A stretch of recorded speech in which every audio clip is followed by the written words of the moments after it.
اور پھول بکھیر۔ السلام علیکم ورحمۃ اللہ۔ انار استعمال کریں، انار لیتے ہوئے نا یہ سوچیں کہ ہم باہر کی چیزیں کتنے کی لیتے ہیں جن کو کھاتے ہیں اور کھانے کے بعد الٹے ڈکار آتے ہیں، اور الٹے ڈکار آنے کے بعد رات کو خواب آتے ہیں۔ ہمارے انصاری صاحب رحمت اللہ علیہ یہاں سامنے بیٹھتے تھے، وہ فرماتے تھے، ہمارے ایک بابا جی تھے، وہ کہتے تھے ایک دفعہ صبح غصے میں آ گئے، مجھے جنات انجیکشن لگا رہے تھے، اٹھ کے اس نے ہاتھ مار دی، وہ اس طرح کی باتیں کرتے تھے۔ تو انصاری صاحب فرماتے تھے بھائی اس کو آلو گوبھی نہ کھلاؤ، اس کو گیس اٹھتا ہے، بادی اٹھتی ہے، پھر یہ اس طرح کی باتیں کرتا ہے۔ میں آج کچھ صحت کی باتیں بتا رہا ہوں، آج کچھ تندرستی کی باتیں بتا رہا ہوں۔ حدیث میں آتا ہے کہ انار میں ایک دانہ ایسا ہوتا ہے جو جنت سے آتا ہے، ہر انار میں۔ حضرت حسن بصری رحمت اللہ علیہ جب انار کھانے بیٹھتے تھے تو کوئی دانہ بھی نیچے نہیں گرنے دیتے تھے، کوئی دانہ بھی گم نہیں ہونے دیتے تھے، انار کے ایک ایک پرت کو کھول کھول کے اس میں سے دانہ نکالتے تھے، فرماتے تھے شاید یہ دانہ جنت کا ہو، شاید یہ دانہ جنت کا ہو، کیونکہ جنت میں انار کے بہت تذکرے ہیں۔ انار استعمال کیا، آج کل انار کا سیزن ہے، اور بہترین انار بتاؤں کون سا ہوتا ہے؟ جس میں ہلکا کھٹاس ہو۔ دہی کی سب سے بہترین ترتیب یہ ہے، دہی دنیا کا سب سے بہترین وہ ہے جس میں ہلکا کھٹاس ہو، اور جو سارا میٹھا دہی ہے وہ کچا ہے، وہ صحت نہیں ہے۔ دہی جو 100% پکا ہوا ہوتا ہے اس میں ہلکا کھٹاس آئے گا، اور اصلی دہی ہے ہی وہی۔ مجھے ایک صاحب نے ایک ٹوٹکا بتایا تھا جو میں نے بے شمار لوگوں کو بتایا، پیٹ بڑھنے کا۔ یہ آپ ازاربند باندھتے ہیں تو ازاربند کی گرہ، یہ میرے ہاتھ میں گرہ ہے، یہ ناف کے اندر ہو، یہ ناف کے اندر ہو، بس یہ اس وقت یہ میری ناف کے اندر ہے، کبھی پیٹ نہیں بڑھے گا، کبھی نہیں بڑھے گا، کیونکہ پیٹ کا تعلق ناف سے ہے اور بہت زیادہ ہے۔ اور جو لوگ ناف کو اکثر تر رکھتے ہیں، یہ بھی ٹوٹکا ہے، ناف کو تیل سے تر رکھنے کے اور بڑے فائدے ہیں۔ ایک فائدہ یہ بھی ہے کہ پیٹ نہیں بڑھنے دیتے، ناف کو تیل سے تر رکھے، بہترین زندگی، صحت مند زندگی۔ چھوٹی چھوٹی چیزیں بتا رہا ہوں آپ کو، اور میں آپ کو ایسی چیزیں بتا رہا ہوں جس میں آپ کی زندگی میں مشکلات مسائل نہیں ہیں، الجھنے نہیں، آپ کی زندگی بالکل صحت مند زندگی، بہت صحت مند زندگی۔ یہ چھوٹے سے ٹوٹکے ہیں۔ ایک قہوہ بتانا چاہوں گا جس میں چاہوں گا کہ آپ وہ اپنی قہوہ اپنی دسترخوان کی زینت بنائیں، اور وہ قہوہ میں چاہوں گا کہ آپ ضرور استعمال کریں۔ اس کے میں نے بہت فائدے دیکھے ہیں، چند فائدے بتاتا بھی ہوں، قہوے کی ترکیب بھی بتاتا ہوں، اور چند فائدے بھی اس کے بتاتا ہوں۔ اب یہ قہوہ آپ کھانے سے پہلے، کھانے کے درمیان، کھانے کے بعد، اس کا تعلق ایسے کھانے سے نہیں ہے۔ دن میں 2-3 دفعہ یہ قہوہ پی لیں، چسکی چسکی چسکی چسکی، گھونٹ گھونٹ نہیں، آپ یہ قہوہ گھونٹ گھونٹ نہیں، چسکی چسکی یہ قہوہ پییں۔ جب یہ قہوہ پیئیں گے آپ، کچھ ہی دنوں کے بعد آپ کے جسم میں ایک تبدیلی آئے، اور اس قہوے سے جو بیماریاں جاتی ہیں وہ بیماریاں ذرا آپ غور سے سنتے چلے جائیں اور سمجھتے چلے جائیں، اس بیماریوں میں آپ توجہ کرتے چلے جائیں۔ موٹاپے کا تو دشمن ہے یہ قہوہ، کولیسٹرول کا، چربی کا، یوریا اور یورک ایسڈ جو بڑھ گیا ہو اور کہتے ہیں دنیا کی کسی دوا سے نہیں جاتا، اس کا یہ بہترین علاج ہے۔ یورک ایسڈ کا، موٹاپے کا، جسمانی کمزوری کا، اعصابی کمزوری کا، یہ بہت ہی بے مثال باکمال علاج ہے۔ عناب 5 دانے، بڑی کشمش منقع 5 دانے، لونگ 5 دانے، اور دارچینی کے 2 بڑے ٹکڑے۔ ان کو ہلکا ہلکا آپ کوٹ لیں، ہلکا ہلکا کوٹ لیں، ہلکا کوٹ کے ان کو 2 کپ پانی میں ابالیں، ہلکا ابالیں، رات کو رکھ دیں، ڈھانک کے رکھ دیں۔ صبح اٹھ کے اس کو خوب ملیں، مل کے پھر ابالیں، ابالنے کے بعد نہیں ملیں، غور سے سمجھیں، اس کو ابالنے سے پہلے ملیں اور ابالیں، 1.5 کپ رہ جائے یا 1 کپ رہ جائے، اس کو اتار لیں، خوب چھانیں، اور چھاننے کے بعد ایک بڑے سائز کا لیمو اس میں نچوڑ دیں، گرم گرم، بس دوا تیار ہے۔ بالکل آسان، بالکل سستی، بالکل کم قیمت اور صحت مند۔ اب آپ خود سوچیں، عناب ہے، منقع ہے، لونگ ہے، دارچینی، اس کے کیا سائیڈ ایفیکٹ ہو سکتے ہیں، اس کے کیا نقصانات ہو سکتے ہیں، اور لیمو ہے، اس کا کوئی نقصان آپ کو نہیں ملے گا۔ شاہ عالم ثانی کے دور میں شاہ جہان آباد میں ایک بابا جی تھے، گاؤں دیہات میں رہتے تھے، گاؤں دیہات میں جنگل سے لکڑیاں چنتے تھے، بیچ دیتے تھے، کوئی چھوٹا سا جانور لیتے تھے اس کو آگے بیچ دیتے تھے، بکری، بھیڑ، جو بھی، باقی سارا دن اللہ اللہ کرتے ہیں۔ تو یہ پیشے کر کے آپ اپنا پیٹ پالتے ہیں اور کسی سے سوال نہیں۔ تو بادشاہ نے کہا، مغل بادشاہ نے، مجھے اس سے ملاؤ۔ ان کے پاس گئے تو مغل بادشاہ نے اٹھتے ہوئے انہیں ایک اشرفیوں کی تھیلی بڑی محبت سے کہنے لگے، آپ لے جائیں، میرے پاس بہت اشرفی، لیکن آپ کے پاس تو فقر ہے، غربت ہے، تنگ دستی ہے، سفید پوشی ہے، کہاں اشرفی ہے؟ کہا میں اگر دکھا دوں گا اتنی آپ کے پاس بھی نہیں. تو بادشاہ کو غصہ آیا, میری لے نہیں رہے, اپنے پاس ہے. تو بادشاہ نے کہا پھر دکھائیں. مسلح پہ بیٹھے, مسلح اٹھا کے ایسے نیچے مٹھی بھرتے, ایسے مٹھی بھر کے ادھر پھینکتے, چھن چھن اشرفیاں, ادھر مٹھی پھینکتے, ادھر پھینکتے. بادشاہ پریشان ہو, اتنی اشرفیاں پھینکی. کہا جیسے اولے برستے ہیں زمین سفید ہو جاتی ہے, اتنی اشرفیاں پھینکی. بس ایسے آتے اٹھاتے تھے. اللہ نے فرمایا کچھ دن اور بڑھا دے, حتیٰ کہ طور پہ 40 دن ہو گئے. تو 40 کے ساتھ عدد ہے. پھر ماں کے پیٹ میں بچے کے مراحل کا اللہ نے نظام 40 دن کے بعد, پھر 4 مہینے کے بعد اس پہ روح اور زندگی, اس کا بہت زیادہ دخل ہے, تعلق ہے. اس ایک پوری دنیا ہے جس کا میں طالب علم ہوں, بہت بڑی دنیا ہے. میں ابھی تک کچھ نہیں پہنچ سکا اس میں مختصر پہنچا ہوں, لیکن ایک علم ہے اور بہت وسیع علم ہے. اچھا پھر ہمارے ہاں ایسا ہوتا ہے کہ ہمارے ہاں کوئی بندہ 2-4 کتابیں پڑھ لے تو کہتا ہے یہ انگریزوں کو نہیں ہوتا. وہ نا علمی ہے, نا واقفیت ہے. انگریز ان چیزوں کا بہت خیال رکھتا ہے, گورا بہت خیال رکھتا ہے, اور اس پہ کتابوں کی کتاب ہے. آج تو ہر بندے کے ہاتھ میں نیٹ کی دنیا موبائل کے نام پہ ہے. بہت زیادہ انگریزوں نے اس پہ سینکڑوں ہزاروں کتابیں, علم العادات پہ, نظر بد پہ, جادو جنات, بہت زیادہ اس حوالے سے. وہ ان چیزوں کا انگریز بہت خیال رکھتا ہے. اصل میں ہوا یہ ہے, ہمیں مغالطے میں ڈال دیا گیا ہے, خود نفع پا لیا گیا ہے. میں نے 2 عمل بتائے ہیں. ایک کپڑے کی گیند کا عمل اسی مقصد کے لیے. میں آپ نے لفظ بندش ہے نا, وہ بندش شادی کی ہو, وہ رزق کی ہو, وہ صحت کی, لفظ بندش ہے, اس کے رخ ہیں. وہ رشتوں کی طرف کر دیے جائے, ٹھیک, وہ رزق کی طرف کر دیا جائے, وہ صحت کی طرف, چیز ایک ہے. دیکھیے وہی ریوالور ہے, وہ جس کی طرف کر دیے جائے گولی وہیں جائے گی, ٹھیک ہے. یہ جو اور دوسرا جو انہم یکیدون کید, یہ سورۃ والسماء والطارق, سورۃ طارق کی آیات میں نے بتائی ہیں, یہ بہت زبردست ہے. اچھا اس میں جتنی بندش سخت معلوم ہو. اچھا ایک چیز آپ نے ابھی بیان کی کہ یہ کیسے پتہ چلے کہ یہ بندش ہے, اور بعض اوقات ہمیں بندش ہوتی بھی نہیں, ہم کہتے ہیں جادو ہی جادو. آپ یہ آیت مبارکہ وہ ہیں جو جادو نہیں بھی ہے نا, یہ نظر بد کا کاٹ ہے, یہ آیت, یہ جادو کا کاٹ ہے, یہ بندش کی کاٹ ہے, یہ بیماریوں کی کاٹ ہے, جیسے میں نے عرض کیا نا, بھیڑ, سانپ وغیرہ. یہ آیت مبارکہ بہت زیادہ پڑھیں. جب دیکھیں کہ معاملہ بہت سنجیدہ ہے تو پھر ہر نماز کے بعد 25 بار پڑھیں, اور بہت ڈوب کے پڑھیں, توجہ سے پڑھیں. ایک میں چیز عرض کروں, آپ نے شادیوں کے بندش کی بات کی تھی, ابھی شادیوں رکاوٹ بندش, سورۃ الاحزاب سبز کاغذ پہ لکھیں.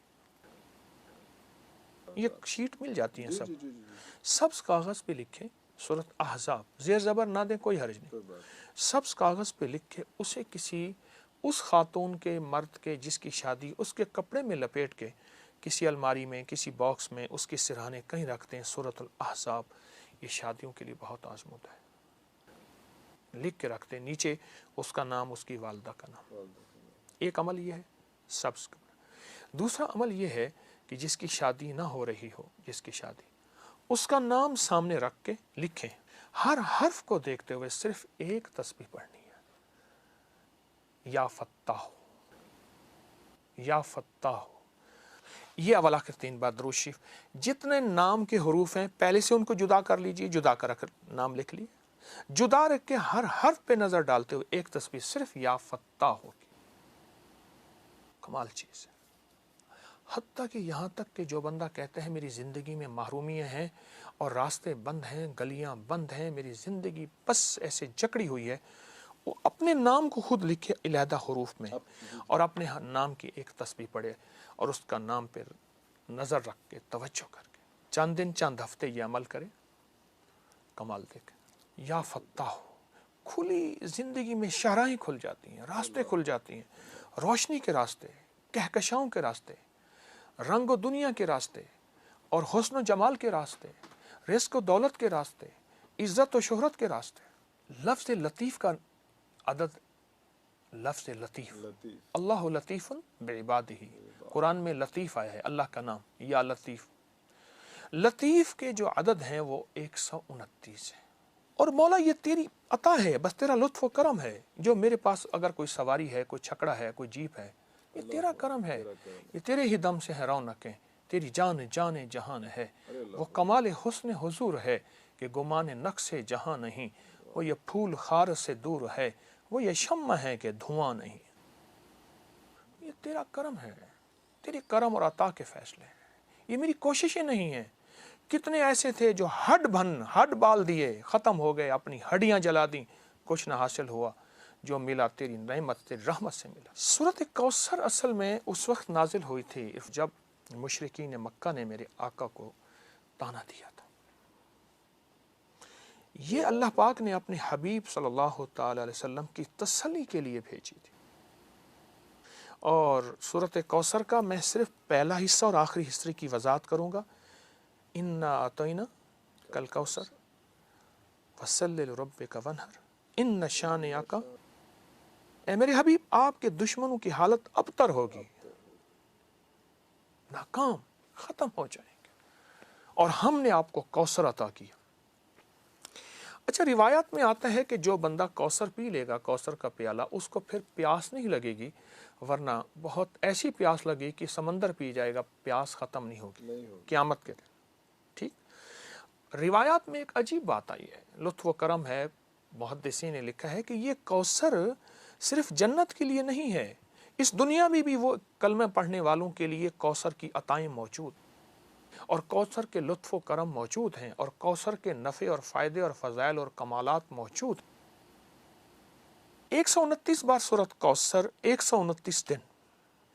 بہت توجہ سے میں ہر عمل کے لیے عرض کرتا ہوں کہ توجہ ضروری، دھیان ضروری، اور عمل کے اوپر دیکھیں، میں ایک لفظ کہہ رہا ہوں، اس عمل کو سامنے رکھیے گا، نام اللہ کا تو دھیان بھی اللہ کا۔ اگر نام ادھر ادھر دھیان ہے،